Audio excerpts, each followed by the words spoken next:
Senator Klyne.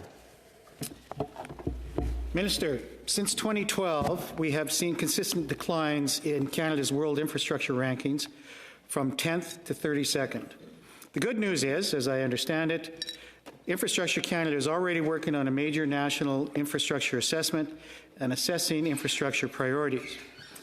Something that remains a concern, however, is that our trade competitors are already making investments, improving their logistics infrastructure. As a result, our Canadian exporters are increasingly feeling the challenge to retain customers. As we know, transportation infrastructure enables trade, which accounts for 65% of Canada's GDP annually, and therefore is worthy of our attention. The good news on that front, as you have identified, that a Supply Chain Task Force report was recently released, which recommends steps to improve the competitiveness of Canada's trade corridors.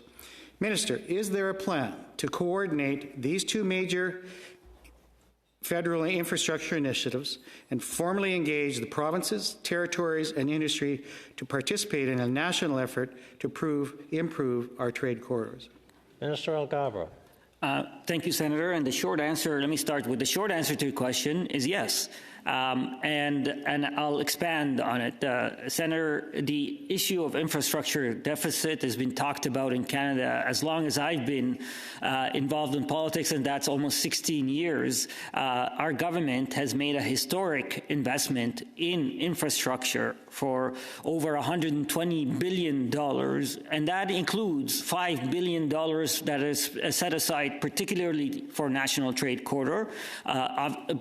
Let me also clarify that the broader investment fund can go and has been supporting infrastructure funds that facilitate further trade. So indeed, this is something that we're seized with. This is something that we are reminded of during the pandemic disruption, during climate change, extreme weather events, and we are committed to being informed by the various initiatives that the government is working on and cooperating together to ensure that we not only build more, but build better.